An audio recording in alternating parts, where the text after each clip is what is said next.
নমস্কার, আশা করি সবাই ভালো আছেন। আমি Tanmoy yoga and motivation YouTube চ্যানেলে আপনাদেরকে স্বাগত। তো আজকে আমি যে বিষয়টি নিয়ে আলোচনা করব সেটা হচ্ছে গিয়ে ফ্রোজেন শোল্ডার মানে হচ্ছে গিয়ে আমাদের কাঁধে অনেক সময় ব্যথা হয়, সেটা বাঁ কাঁধ হোক, ডান হাতের এখানে হোক, হতেই পারে। এখন এটা কেন হয়? অ্যাকচুয়ালি ব্যথাটা বিভিন্ন কারণে হতে পারে, নির্দিষ্ট কোনো সেরকম হয়তো কারণ ওইভাবে নেই, তবে মূলত এটা পুরুষদেরও হয়, মহিলাদেরও হয় এবং বয়সজনিত কারণেও হয়। যখন 30-35 পেরিয়ে যায় এজ, তখন এটা সাধারণত হতে পারে।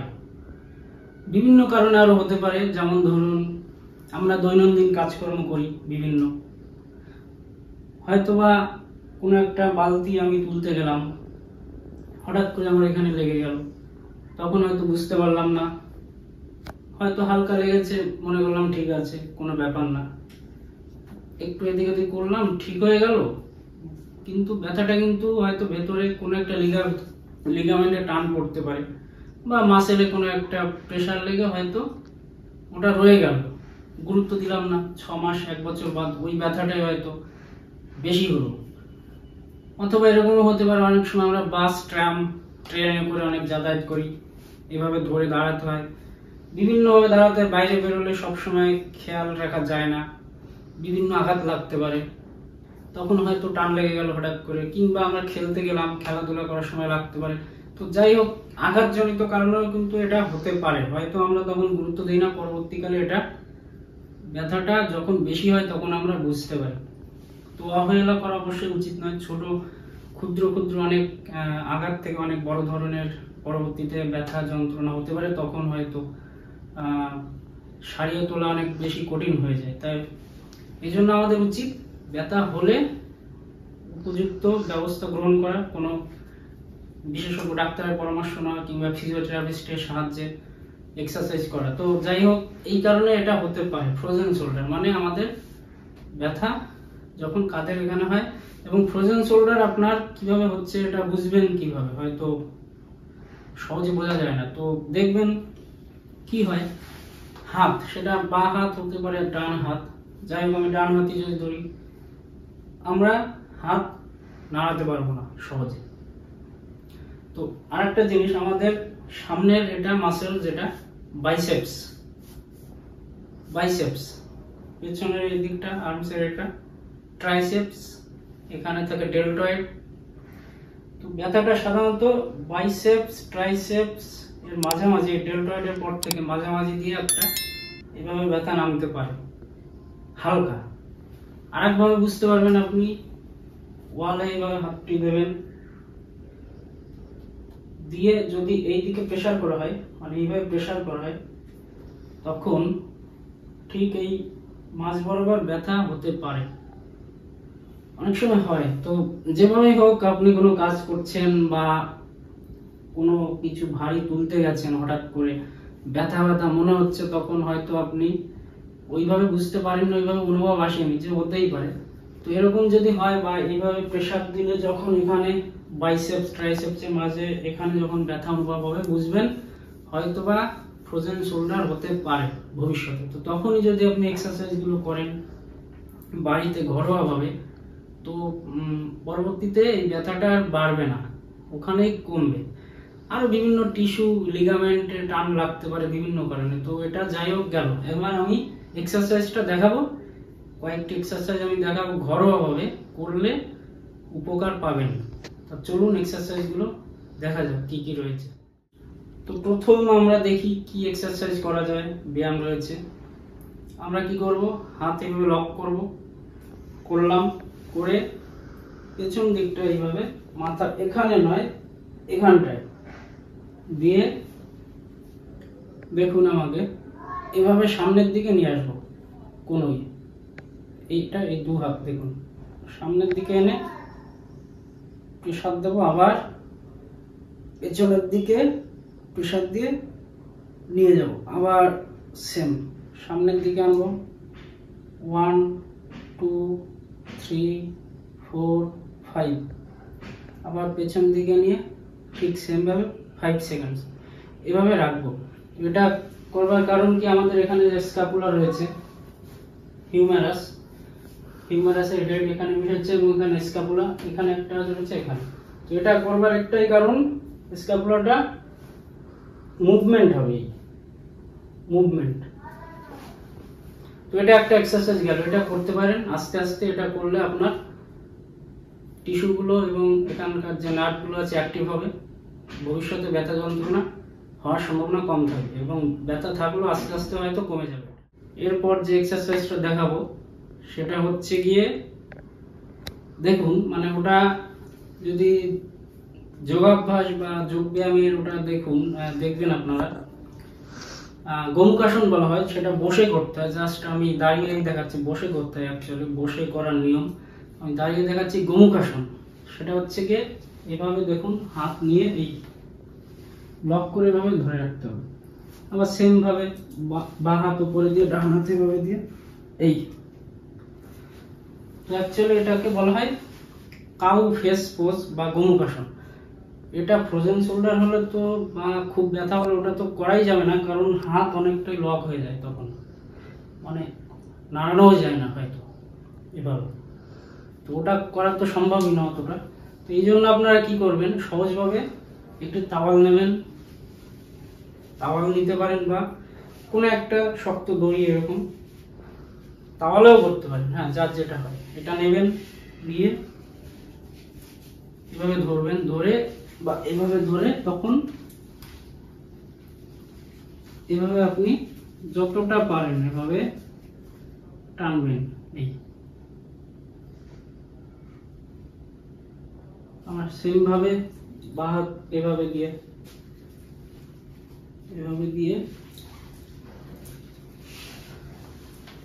এই দেখতে পাচ্ছেন, উপর নিচ উপর নিচ। এটা হবে কি, এটা আপনি এটা করলে এটা মুভমেন্ট হচ্ছে এখানে স্ক্যাপুলা, হিউমেরাসের হেড এর, যেহেতু এটা এরকম থাকে আপনার, ধরুন হিউমেরাসের হেড এবং যেখানটা জয়েন্ট এখানে ফ্লুইড থাকে, এটা শুকিয়ে গেলে তো মুভমেন্ট হয় না ভাবে, বা কোনো একটা টিস্যু টান পড়লে। তো এটা হচ্ছে আমার মেইন উদ্দেশ্য কি, মুভমেন্ট করা। মুভমেন্ট যেহেতু বেশি আপনি করতে পারবেন না, যার হবে ফ্রোজেন শোল্ডার, সেহেতু দড়ির সাহায্যে এভাবে আস্তে আস্তে, বা ওটা না হলেও এভাবেও করতে পারেন, যতটুকু যে দড়িটা বা তাওয়াল হলে সুবিধা হয়, এভাবে তাওয়ালের সাহায্যে করতে পারেন। এটা গেল। আর একটা এরপরে যেটা দেখাবো এক্সারসাইজ, এরকম ওয়ালে নর্মাল, হাত যদি খুব শক্ত হয়ে থাকে তখন তো করতে পারবেন না। নর্মাল যখন শুরু হচ্ছে বা ব্যথা হওয়ার পর, তখন কি করবেন, এভাবে হাত দেবেন। ধরুন আমার দরকার কোনোই না, মুভমেন্টটা এখানে হতে হবে শোল্ডারে। তো কোনোটা সোজা থাকবে, এভাবে আস্তে আস্তে আস্তে আস্তে ঘর মোছার মতো করে এভাবে উপরের দিকে তুলবেন। কোনোই সোজা থাকবে, জাস্ট এখানটায় মুভমেন্ট হওয়াটাই মেইন ব্যাপার। যতটা পারবেন, প্রেশার বেশি দেওয়ার দরকার নেই, বেশি প্রেশার দেবেন না। তারপর জাস্ট এভাবে মুভমেন্টটা কিন্তু এখানে হচ্ছে, এখানে কাঁধের এখানে। এটা করলে হবে কি, দু হাতেই করতে পারেন, যে হাতে ব্যথা হবে ওই হাতে করবেন অল্প অল্প মুভমেন্ট। দর্শক বন্ধু, এরপর আমি যে এক্সারসাইজটা দেখাবো, ধরুন আপনার বাঁ হাতে বা আমার বাঁ হাতে যদি ব্যথা হয়, একটি জলের বোতল নেবে, এরকম জলটা ভরা থাকবে, খুব বেশি ভারী বোতল না হয়, নর্মাল এরকম মিডিয়াম ওয়েট থেকে একটু ছোট বোতল হতে পারে, বেশি ওয়েট না হয়, মোটামুটি মিডিয়াম ওয়েটের। আপনি বুঝতে পারবেন যে না এটা আমি রাখতে পারবো হাতে। নেবেন, এভাবে ধরবেন, এবং চেয়ারটা এই কারণে দেওয়া, চেয়ারের ভূমিকা হচ্ছে আমার সাপোর্টের জন্য। এভাবে ধরবেন, যেহেতু আমি বাঁ হাতে করব, বাঁ পাটি সামনে এগিয়ে দেবো, দিয়ে এভাবে তারপরে চেয়ারটি আগে পিছে করে নেবেন আপনার সুবিধা মতো, এই। এবং তারপর দেখুন বোতলটি ধরা আছে আমার সামনে পেছনে, সামনে পেছনে। প্রথমে হয়তো অল্প অল্প হবে, বেশি হতে চাইবে না আপনার হাত যদি এখানে বেশি লক হয়ে থাকে। ধীরে ধীরে এটাকে বাড়ান, ধীরে ধীরে বাড়ান, দেখুন অনেকটাই উঠবে। যতটা আপনার সম্ভব ওঠাবেন। এই গেল একটা। এটা করার উদ্দেশ্য কি, আমার এখানে প্রেশারটা নিচের দিকেও থাকলো এবং মুভমেন্টটাও হচ্ছে, প্রেশারটা নিচের দিকেও থাকছে, টিস্যুটা অনেকটা রিল্যাক্সড হবে।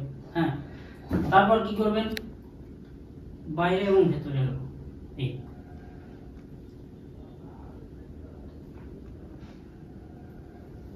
এই হচ্ছে এভাবে। এভাবে কবার করবেন, 10 থেকে 15 বার করতে পারেন, 10 বারই করুন।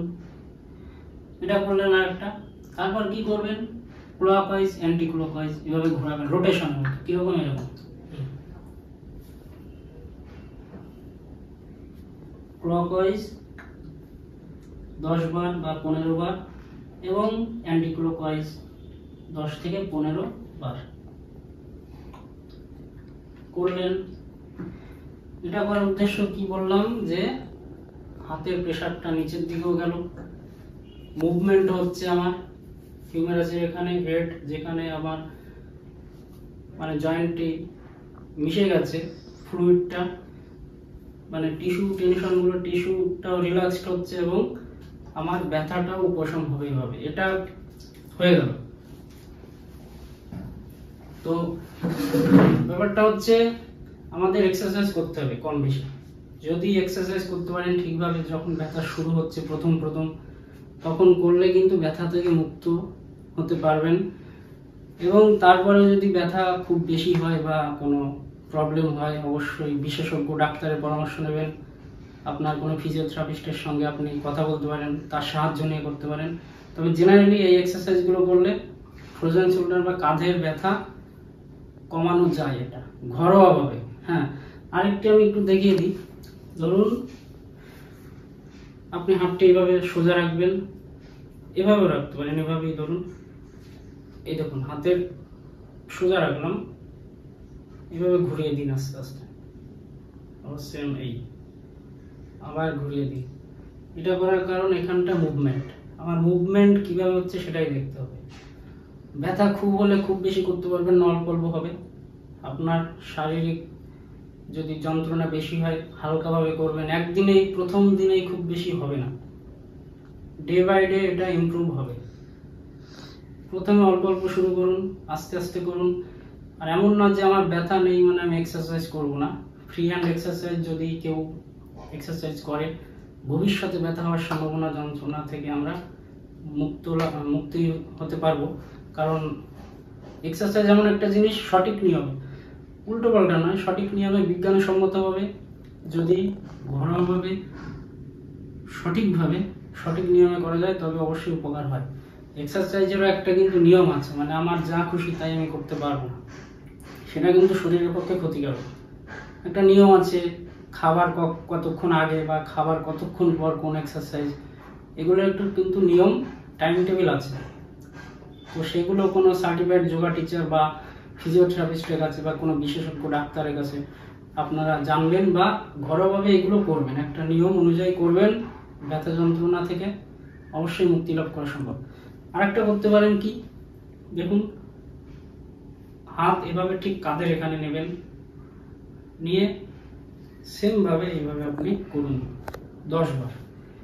1 2 3 4 5 6 7 8 9 10। আবার সেম ভাবে পেছনের দিকে এইভাবে আবার 10 বার। ঠিক আছে, এভাবে 10 বার। তারপর কি করবেন, এভাবে সেম থাকবে, এভাবে সামনে নিয়ে আসুন, এনে আবার পেছন দিকে আমি যেটা মাথা এভাবে দেখিয়েছিলাম সেম সিস্টেম ওভাবে করতে পারেন। তো এরকম এক্সারসাইজগুলো করুন, ট্রাই করুন, আপনার ফ্রোজেন শোল্ডারে ব্যথা যন্ত্রণা অবশ্যই কমবে এবং প্রয়োজন হলে অবশ্যই ডাক্তারের পরামর্শ নিন। তবে ঘরোয়াভাবে এই এক্সারসাইজগুলো করতে পারেন, আশা করি আপনাদের ব্যথা কমবে। তাহলে দর্শক বন্ধু, আপনারা সঠিক নিয়মে সঠিক পদ্ধতি অবলম্বন করে বিজ্ঞানসম্মতভাবে যোগ ব্যায়াম বা এক্সারসাইজ করুন, কারণ এটারও একটা নিয়ম আছে। ভুল এক্সারসাইজ করা কখনোই উচিত নয়।